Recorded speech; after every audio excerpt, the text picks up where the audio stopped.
ఉపన్యాసం ఏం చెప్పను, ఓ ప్రశ్న వేస్తాం.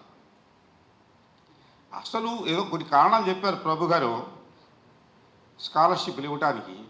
అసలు లోపల ఉద్దేశం ఏమి ఉంటుందబ్బా, లోపల ఎక్కడో మైండ్లో లోపల ఎక్కడో ఉంది ఒక ఉద్దేశం స్కాలర్షిప్లు ఇవ్వడానికి. ఏమై ఉంటుంది అనేది మీరు కనుక ఊహించి ఎవరొకడు వచ్చి చెప్తే, అడ్రస్ చేయకలా, సభని అడ్రస్ చేయకలా, చెప్పండి. ఎందుకు ఇస్తాడు ఈయన? ఎందుకు ఇస్తారండి దాన ధర్మాలు? పుణ్యం వస్తుంది. అక్కడికి ఎక్కడ ఇంద్రసభకి వెళ్తామా, స్వర్గానికి వెళ్తాం. పుణ్యం వస్తే అక్కడ ఎవరు ఉంటారు? దేవతలు ఉంటారు, అప్సరసలు ఉంటారు. అక్కడికి వెళ్తారు పుణ్యం కోసం. కొంతమంది వెళ్తారు. ఇంకొకటి పేరు కోసం. అబ్బో తులసి రామచంద్ర ప్రభు గారు పేరు కోసం కూడా ఇవ్వచ్చు. నేను ఆ పుణ్యం కోసం ఇవ్వటలా, పేరు కోసం ఇవ్వటలా. మీ మీద దయ అంతకంటే లేదు. దయతో ఇస్తున్నాడండి ఈ పేద విద్య, అది అసలే లేదు.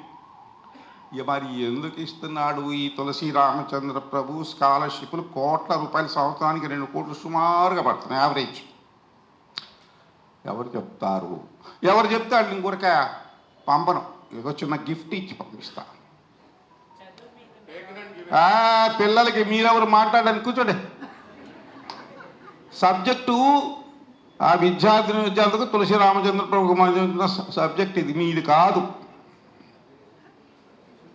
ఇందాక ఎస్పీ గారు ఇది అడిగితే చెప్పావు, నీకు నాలెడ్జ్ ఎక్కువ అంటే అర్థమైపోయింది మాకు. అందుచేత ఈ పిల్లల్లో వచ్చిన 116 మంది ఎంతమంది ఉన్నారు? స్టూడెంట్స్కి మాత్రమే, పేరెంట్స్కి కూడా ఛాన్స్ లేదు. ఎందుకు ఇస్తున్నాడు? నీకంటే కీర్తి ప్రతిష్టలు అక్కర్లేదంట, పేరు అక్కర్లేదంట, దయలేదంట ఎవరి మీద.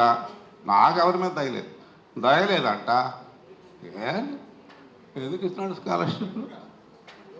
ఆయన ఏదో స్కాలర్షిప్లు తీస్తున్నాడు, అంత మాత్రం చేత ఇవ్వాలి అయ్యండి స్కాలర్షిప్లు. మీకు కష్టపడి సంపాదించి ఈ వయసులో కూడా రోజు 10-11 గంటలు పనిచేస్తూ నా డబ్బులు ఇచ్చి మీకు అలా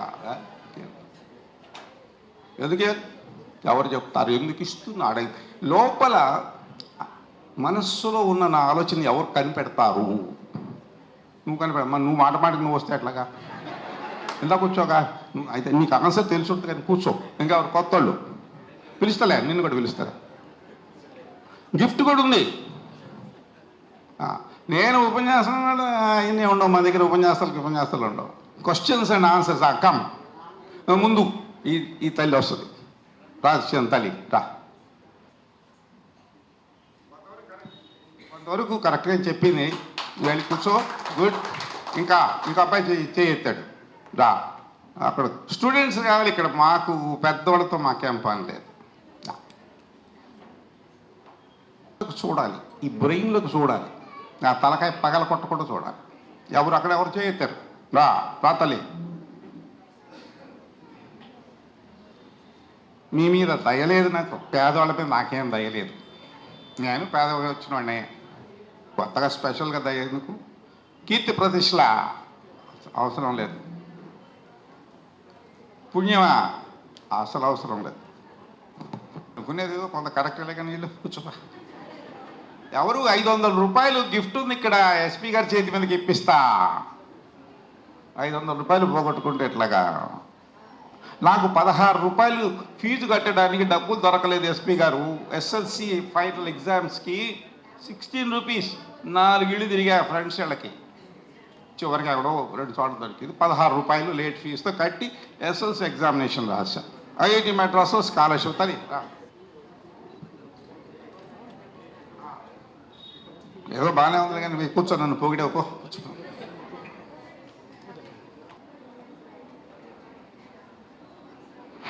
ఇది కూడా బాగానే ఉంది. అయినా కానీ ఇంకా 30 ఏళ్ళు బతుకుతానా నేను? అంటే 108 ఏళ్ళు బతకాలా? ఆడా ఏం చెప్తానా అక్కడ? ఇంకా 30 ఏళ్ళు నేను చూస్తాను. ఆ తర్వాత ఎవరు ఇవ్వాలి? వీళ్ళలో ఎవరిని ఇస్తారని చెప్తున్నాడు ఈయన.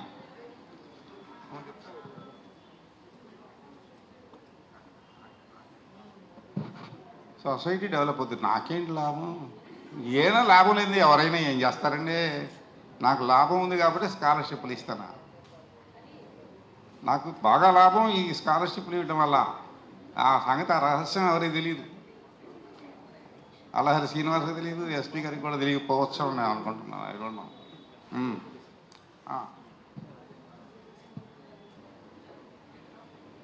నువ్వు చెప్పింది కరెక్టే. వాళ్ళిద్దరు మాత్రం నా మనసులో మాట పట్టేశారు.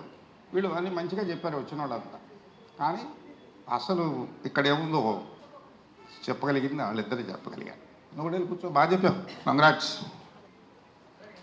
మీ పోలీస్ డిపార్ట్మెంట్ పిల్లలు చక్కగా ఇద్దరు దొరికారు నాకు. వాళ్ళు నేనేం చెప్పాను, స్కాలర్షిప్లు ఎందుకు ఇస్తున్నా అంటే నాకు లాభంగా పట్టిస్తున్నా. లాభం లేకుండా ఏ వ్యాపారస్తులైన రూపాయి ఖర్చు పెడతాడటండి. నేను ఖర్చు పెడతాను, నాకు లాభం ఉంది కాబట్టి నేను ఖర్చు పెడుతున్నా కోట్ల రూపాయలు.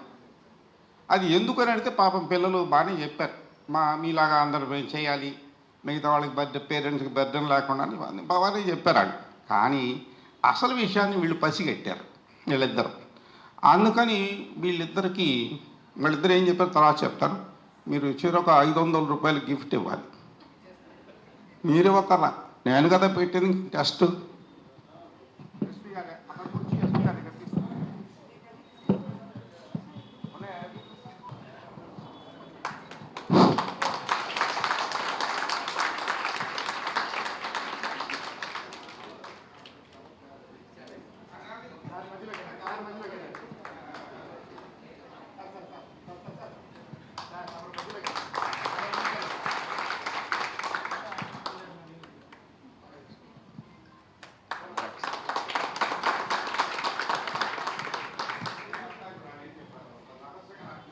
అందరికీ కంగ్రాట్స్ అమ్మా. వీళ్ళు రహస్యంగా నాకు చెవిలో చెప్పినప్పుడు వాళ్ళందరూ మంచిగా చెప్పారు. అసలు ఈ వ్యాపారం చేసుకునే ఆయన, బిజినెస్ ఆయన డబ్బులు సంపాదిస్తుంటాడు ప్రతి సంవత్సరం ఏదో ఒకటి అమ్మి. లాభం లేకుండా ఈ వ్యాపారస్తులు ఏం చేస్తారండి, ఏది చేయరు. నేను కూడా లాభం లేకుండా చెయ్యను. ఈ లాభం లేకుండా నేను చేయను కాబట్టి ఎందుకు ఇస్తున్నాము స్కాలర్షిప్లు? ఇది ఎందుకు ఎంచుకున్నారు మీరు? స్కాలర్షిప్లు ఎందుకు ఎంచుకున్నారు? మీ లాభం కోసం, మీకు వస్తున్న లాభాలు చాలా అంటే నాకు ఇంకా చాలా కావాలి. ఎంత పెద్ద యాంబిషన్ అంటే నాది, పెద్ద యాంబిషన్. ఇప్పుడైతే సంపాదిస్తున్న కోట్లలో అది లాభం లేదు. అందుకని ఈ స్కాలర్షిప్లు ఇచ్చే కార్యక్రమం పెట్టా, ఇంకా పెద్ద లాభాన్ని పొందాలని, హ్యూజ్ హిమాలయాలంత లాభాన్ని పొందాలని యాంబిషన్. ఆ కోరిక బలంగా ఉంది మనస్సులో. ఎంత బలమైన కోరిక అంటే, చైనా ఉంది పక్కన, మనల్ని ఎప్పుడు ఇబ్బంది పెడుతూ ఉంటుంది. ఆ స్థలం మాది, అరుణాచల్ ప్రదేశ్ మాది, అది మాది అని వస్తుంటే వాళ్ళు చాలా సంపద సృష్టించారు వాళ్ళ దేశంలో. 144 కోట్ల మంది వాళ్ళు చైనీస్. వాళ్ళ సంపద వాళ్ళ డాలర్స్లో చెప్పాలంటే $4 trillion ఫర్ ఎక్స్చేంజ్ ఉంది వాళ్ళ దగ్గర. కానీ భారతదేశం దగ్గర ఎంత ఉంది ఇప్పుడు? లేటెస్ట్ ఫిగర్ గుర్తులేదు కానీ $600 బిలియన్ ఉంది. అంటే ఒక ట్రిలియన్ కూడా కాదు. 1 ట్రిలియన్ అంటే 1000 బిలియన్స్. ఇంజనీరింగ్ స్టూడెంట్స్కి తెలుస్తుంది. సో 1 ట్రిలియన్ కూడా మన దగ్గర లేదు. వాళ్ళ దగ్గర 4 ట్రిలియన్ ఎప్పుడో దాటారు. కాబట్టి వాళ్ళని మించాలి, ఇక్కడ వ్యాపారాలు చేసుకునే వాళ్ళని మించాలని నాకేమైనా ఇలా పట్టించుకోను నేను అసలు ఎవరిని. చైనా వాళ్ళనే పట్టించుకుంటా, పాకిస్తాన్ వాళ్ళని పట్టించుకోవాల్సిన అవసరమే లేదు. వాళ్ళని ఎత్తిన వాళ్ళే చేయి పెట్టుకుంటారు. వాళ్ళ గురించి మేము పెద్ద లెక్క చేయం, పట్టించుకోం. చైనా పట్టించుకుంటాం. వాళ్ళకన్నా ఎక్కువ ఫారిన్ ఎక్స్చేంజ్ ఈ దేశం సంపాదించాలి, వాళ్ళకన్నా రీచ్ కావాలి. వాళ్ళు 3rd largest economy in the world China, మనం 5th లార్జెస్ట్కి వస్తున్నాం. అందుచేత నా అంబిషన్ ఎంత పెద్దదంటే, భారతదేశం కూడా $5 trillion ఫారిన్ ఎక్స్చేంజ్ బ్యాంకులో దాచిపెట్టుకోవాలి మనం. అది అంబిషన్. ఈ కోట్లు సంపాదించడం, ఇండస్ట్రీలు పెట్టడం అని చిన్న విషయాలు. మరి అది చేయాలంటే ఎట్లాగా? మోడీ గారు చెప్పారు, మేక్ ఇన్ ఇండియా. అన్నీ చైనాలో తయారైతే మనం అంతా వెళ్ళి అక్కడ చివరికి బండలు కూడా కొనుక్కొస్తున్నారు పై చైనాలో. కుర్చీలు, ఫర్నిచరు, బట్టలు, చివరికి వినాయకుడు బొమ్మలు కూడా చైనా నుంచి తెచ్చుకునే కర్మ పట్టిన. చాలా వస్తాయి వస్తువులు. నేను కూడా కొన్నాను చాలా మెషిన్లు చైనా నుంచి 6-7 సార్లు వెళ్ళి చూశాక. అందుకని నా పట్టుదల ఏంటంటే ఈ దేశం $5 ట్రిలియన్ ఫారిన్ ఎక్స్చేంజ్తో మూట కట్టుకొని ఉండాలి, చైనా వాళ్ళకన్నా ఎక్కువగా, వాడు మనం బెదిరించకుండా అనేది పెద్ద అంబిషన్ అది. అందుకే హిమాలయాలు చెప్పింది నేను, హిమాలయాలంత అంబిషన్. అంతేగాని నేను ఒక 5,000 కోట్లు సంపాదించాలి, 2,000 కోట్లు సంపాదించాలి, అవన్నీ చిన్న చిన్న విషయాలు, చాలా చిన్న విషయాలు. పెద్ద అంబిషన్ ఏంటంటే భారతదేశాన్ని ఒక గొప్ప దేశంగా, సైనికంగా కానీ ఆర్థికంగా కానీ గొప్ప దేశంగా మార్చగలిగిన శక్తి మీకు మాత్రమే ఉంది, స్టూడెంట్స్కి మాత్రమే. కాబట్టి నా భారతదేశాన్ని, మన భారతదేశం నేను ఎప్పుడు అన్నాం, మన భారతదేశం నేను వాడన word, I don't use our country, no, it's my country. నా దేశాన్ని, నా భారతదేశాన్ని గొప్ప దేశంగా మార్చగలిగిన వాళ్ళు ఎవరు అంటే భావి భారత పౌరులు, బ్రహ్మాండంగా చదువుకొని టెక్నాలజికల్గా. మా అబ్బాయి చెప్పాడు యోగేష్, ఆర్టిఫిషియల్ ఇంటెలిజెన్స్ గురించి కానీ ఇంకా వేరే విషయాలు, ఏ విషయంలో అయినా భారతీయులు, భారతీయ విద్యార్థులు అనేక దేశాలకు వెళ్ళి అక్కడ సీఈఓలు అయిపోయారు, పెద్ద పెద్ద కంపెనీలకి. మీకు తెలుసు ఆ విషయం. అంత సత్తా ఉన్న యువత మీరందరూ కూడా, ఇవాళ వచ్చిన వాళ్ళందరూ కూడా ఎంబీబీఎస్లు, బీటెక్లు, మంచి మార్కులు వచ్చిన వాళ్ళు ఇక్కడికి.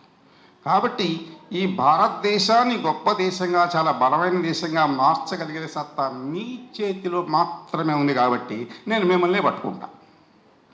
మీకేంటండి లాభం, నాకు లాభం, నాకు లాభం అంటారు అని అడిగితే, ఈ భారతదేశ పౌరుడిగా, గర్వించదగిన భారతీయుడిగా, నా దేశం గొప్పగా ఉంటే నేను గొప్పగా ఉంటాను, నా దేశం బాగుంటే నేను బాగుంటాను. నేనేదో 1000 కోట్లు 2,000 కోట్లు సంపాదిస్తే నా దేశం గొప్పకూడదని నమ్మకం లేదు. కానీ నా దేశం గొప్పదైనప్పుడు మీరు అందరూ కూడా బాగుంటారు, నేను బాగుంటాను. అది నా స్వార్థం, పచ్చి స్వార్థం. నా దేశం గొప్ప దేశం కావాలి, చైనాని బీట్ చేయాలి, బీట్ చేయటువంటి ఆర్థికంగా కానీ టెక్నాలజికల్గా కానీ. అందువల్ల స్టూడెంట్స్ని, మంచి మార్కులు వచ్చిన స్టూడెంట్స్ని ఎంకరేజ్ చేస్తూ వచ్చిన కారణం ఇది. ఆ రెండు సుమారుగా చెప్పేశారు ఆ పిల్లలు ఇద్దరు. మిగతా వాళ్ళు మాత్రం అన్ని మంచిగా చెప్పారు, ఒప్పుకుంటా. ఇది కారణం. అర్థమైందా మీకు? భారతదేశాన్ని గొప్ప దేశంగా మార్చే బాధ్యత మీ భుజస్కంధాల పైన పెడుతున్నాం. ఇదే పని నాకు, ఈ ఉద్యమం గత 29 సంవత్సరాల నుంచి ఇదే ఉద్యమం.